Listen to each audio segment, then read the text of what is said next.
এই দাঁড়ান, কে দিয়েছে আপনাদেরকে দৌড়ানি? ডেকজিতে কি আছে? বাহ, দেখছি অনেক বিরিয়ানি। বিরিয়ানির গ্যারান পেয়ে কুকুরের উঠছে ঘুরানি। হঠাৎ আল্লাহর সিদ্ধান্ত, কুকুর বাঁচবে আমিও বাঁচবো, এটাই চূড়ান্ত। বাংলাদেশ সেনাবাহিনী শাকিল ভাইয়ের অনুরোধে আজকের এত সুন্দর একটি ভিডিও। সেনাবাহিনী শাকিল ভাই আমাকে অনুরোধ করেছেন এমন ভাবে ড্রোন উড়াবেন যেন সেখানে গ্রাম সহ উঠে পুরো মানচিত্র। ফেরুয়া বাজার থেকে রওনা দিয়েছি মোটরসাইকেলের মুখামুখি। দুজনেই আল্লাহর রহমতে রক্ষা পেয়েছি আর অল্পের জন্য। প্রথমেই হয়তো একটি দুর্ঘটনা হতে পারত, আল্লাহ যা করে করে আমাদের ভালোর জন্য।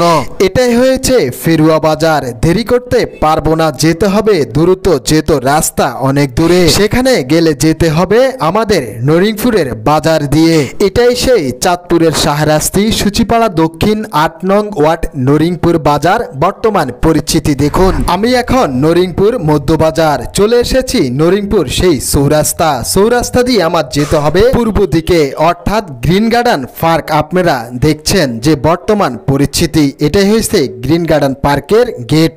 দুঃখের বিষয় হলো গাড়ি যখন গতিতে চালাচ্ছি হঠাৎ একটি কুকুর সিদ্ধান্ত নিয়ে ফেললো এই পাশ থেকে ওই পাশে যাবে। আর দুর্ঘটনাগুলো রাস্তায় এমনই ঘটে। আল্লাহ যা কিছু করে আমাদের ভালোর জন্যই করে। অল্পের জন্য রক্ষা পেয়েছি, এটাই সত্য। চলে এসেছি, এটা হয়েছে আপনাদের মোল্লার দরজা নামে পরিচিত সেই জায়গাটি। যদিও সময়ের পরিবর্তনে আপনারা এখন প্রবাদ জীবন কাটাচ্ছেন, তবে বিভিন্নভাবে বিভিন্ন সময়ে এই জায়গাতে যাদের স্মৃতি লুকিয়ে আছে তারাই মিস করছেন এই বাজারটিকে। ধান দিয়ে রাখছে রাস্তায়, কিছু অ্যাক্সিডেন্ট এদের কারণে হয়। রাস্তাটা যেন মনে হয় তাদের বাপদাদার। এভাবে বলবেন না, হয়তো তারা এখানে রৌদ্র পাওয়াতে তাদের অনেক উপকার হচ্ছে বিদে ধানগুলো এখানে দিয়েছে। অন্যদিকে দেখা যাচ্ছে একটি পাতিলে করে কি জানি নিচ্ছিল। তখন আমি তাদেরকে জিজ্ঞাসাবাদে জানালো, ভাই বিরিয়ানি ফাঁকাইছিলাম আজকে, আপনি যদি খেতেন খুব ভালো লাগতো, দেখেন না কত সুস্বাদু, আপনি আসেন। এই ভাইটি কিন্তু অনেক অনুরোধ করেছে, ভালো লেগেছে আমার কাছে, অর্থাৎ মাদ্রাসার শিক্ষার্থীর জন্য আজকে ভালো খাবার রান্না করেছে। চলে এসেছি আমাদের সেই শীতোষী, ওনাকে জিজ্ঞাসা করেছিলাম পূর্ব শীতোষী ৭ নং ওয়ার্ড কোন দিকে যাবো? দুঃখের বিষয় হলো আপনারা দেখুন, প্রথমে উনি ভালো কথাই বলেছিল, কিন্তু অন্য কাউকে জিজ্ঞাসা করা যাক। পূর্ব শীতোষী ৭ নং ওয়ার্ড কোন দিকে যাবো? ৭ নং ওয়ার্ড এদিকে, এদিক দিয়ে, ঠিক আছে ঠিক আছে। এক একজনে এক এক রাস্তা দেখাচ্ছে, আমি সেখানে না চিনাই আমার জন্য কিন্তু খুব বিপজ্জনক হয়ে গিয়েছে। হঠাৎ এই ব্যক্তিকে জিজ্ঞাসা করি, ৭ নং ওয়ার্ড পূর্ব শীতোষী কোন দিকে যাবো? নাম কি কইছিল জায়গা? ৭ নং ওয়ার্ড মণিপুর না? ঠিক আছে, থ্যাংক ইউ।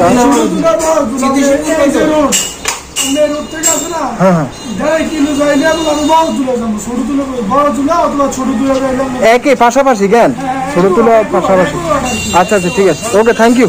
অটো চালক মুরব্বী আমাকে দেখিয়ে দিয়েছে মণিপুর, কিন্তু কম্পিউটার দোকানে যাবার পর তারা আমাকে সঠিক পথটি দেখিয়ে দিয়েছে। সঠিক জায়গায় যেতে হলে আমার মোটরসাইকেলের তেল ফুরিয়ে যেতে পারে, তাই আমি রিস্ক না নিয়ে চলে গিয়েছি সেই শীতোষী তেল পাম্পে। গিয়ে বলেছি 999 টাকার তেল দিতে।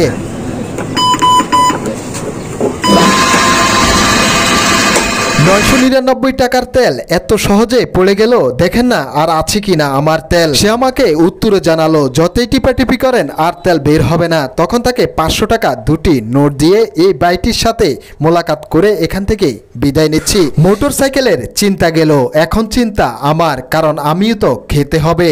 তাই বসে পড়েছি সেখানে উপস্থিত থাকা একটি বিরিয়ানি হাউসে। অর্ডার করেছি কিছু খাবার। অর্ডার করা মাত্রেই আমার এক ছোট ভাই এসেছে আমার জন্য খাবার নিয়ে। আজকের ভিডিওতে আমাকে হেল্প করেছে আমার এই ছোট ভাই আবু বকর সিদ্দিক। তাই সেখানে যেই ভাইটি আমাদেরকে খাবার দিয়েছে তাকে টিপস দিয়েছি, সে কিন্তু অনেক খুশি। তার মুখে হাসি দেখে আমার কাছে খুব ভালো লেগেছে, কারণ এরা অল্পতেই অনেক খুশি হয়। আমি যেতে হবে পূর্ব শীতোষী বড়তুলা গ্রামে। মেইন রাস্তা থেকে দক্ষিণের রাস্তাটা দিয়ে যেতে হবে আমাকে গ্রামের ভিতরে। যত যাচ্ছি ততই কিন্তু চিকন চিকন রোড দেখা যাচ্ছে। আমি তো আর জন্মের পর প্রথম প্রবেশ করেছি এই রোডে, তাই কিছুই চিনি না।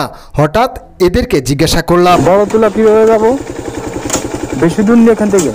উত্তরে জানালো, কিছু সামনে গেলেই আপনি পেয়ে যাবেন আপনার কাঙ্ক্ষিত জায়গা। সামনে আসা মাত্রই এই স্টুডেন্টের সাথে দেখা হয়, অর্থাৎ মাত্রই স্কুল ছুটি হয়েছে। তাই ভাবলাম এদেরকে তো টাকা দিতে হবে না, কিছুটা ভালোবাসা দিলেই এরা অনেক খুশি আনন্দ পাবে, যেহেতু স্টুডেন্ট। শাকিল ভাইয়ের অনুরোধে আসতে হয়েছে এত দূর আমাকে, তাই আমি সেই জায়গাটি দেখতে পেয়ে আমার কাছে খুবই ভালো লেগেছে। আচার বিক্রেতা আচার বিক্রি করছে সেই স্কুলের সামনে, কাস্টমার খাচ্ছে আর সে আচার বানাচ্ছে। তাই আমি প্রবেশ করেছি স্কুল মাঠের ভিতরে। স্কুলে থাকা ছোট ভাইদের সাথে কিছু সময় কথা বললাম এই স্কুলটির সম্পর্কে। খুবই খুশি হয়েছি এই স্কুল সম্পর্কে জানতে পেরে, তাই ড্রোন ক্যামেরাটি ফাঁকির মতো উড়িয়ে দিয়েছি আকাশপথে। সেনাবাহিনী শাকিল ভাই এই স্কুলে পড়াশোনা করেছে, অনেক ভালো ছাত্র ছিল সেখানে। স্কুলের মাস্টাররা আমার কাছে বলেছে, আর এই স্কুলে যারা পড়াশোনা করে তাদেরই একটা স্বপ্ন থাকে, হয়তো এক এক সময় এক এক মানুষ এক এক স্বপ্ন দেখে। আমি এখন যেতে হবে সেই শাকিল ভাইয়ের বাড়ির পাশে, সেখানে গিয়ে ড্রোন উড়ানের চেষ্টা করব। প্রথম বের হওয়া মাত্রই একজন ব্যবসায়ীকে দেখা যাচ্ছে।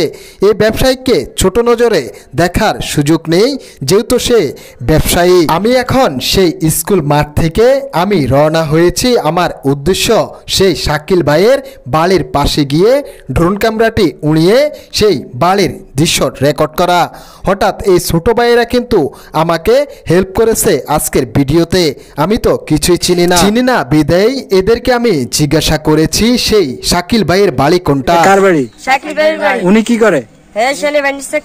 তাদের কথা অনুযায়ী ড্রোন ক্যামেরা যখন উড়িয়ে দিয়েছি, একজন ভাই টাওয়ারে কাজ করতে দেখা যায়, খুবই রিস্কি কাজ। এটাই সেই শাকিল ভাইয়ের বাড়ির আশেপাশের দৃশ্য তুলে ধরার উদ্দেশ্য আমার একটাই, প্রবাসে থেকে এবং বাড়ি থেকে দূরে যখন থাকে নিজের বাড়িটা দেখলে অনেক ভালো লাগে ড্রোন ক্যামেরা দিয়ে, কারণ এখানেই স্মৃতি লুকিয়ে আছে বিভিন্নভাবে বিভিন্ন সময়ে সেই সেনাবাহিনী শাকিল ভাইয়ের। আমি যদি ড্রোন ক্যামেরাটি আরো সামনে নিয়ে যাই তাহলে দেখতে পারবেন সেই স্কুলটি। দুইটি প্রতিষ্ঠান দেখার মতো বিশাল আকৃতির হওয়ায় এখানে কিন্তু বিশাল স্বপ্ন লুকিয়ে আছে সেখানে পড়ুয়া ছাত্রছাত্রীদের। যে যেখান থেকে দেখছেন ভিডিওটি শেয়ার করে সবাইকে দেখার সুযোগ করে দিন, আর এই ভিডিওটি শেয়ার করে আপনার কোনো পছন্দের জায়গা থাকলে কমেন্ট করুন, আমি আপনার সেই পছন্দের জায়গা তুলে ধরার চেষ্টা করব। পেজে নতুন হলে ফলো দিয়ে সাথেই থাকুন।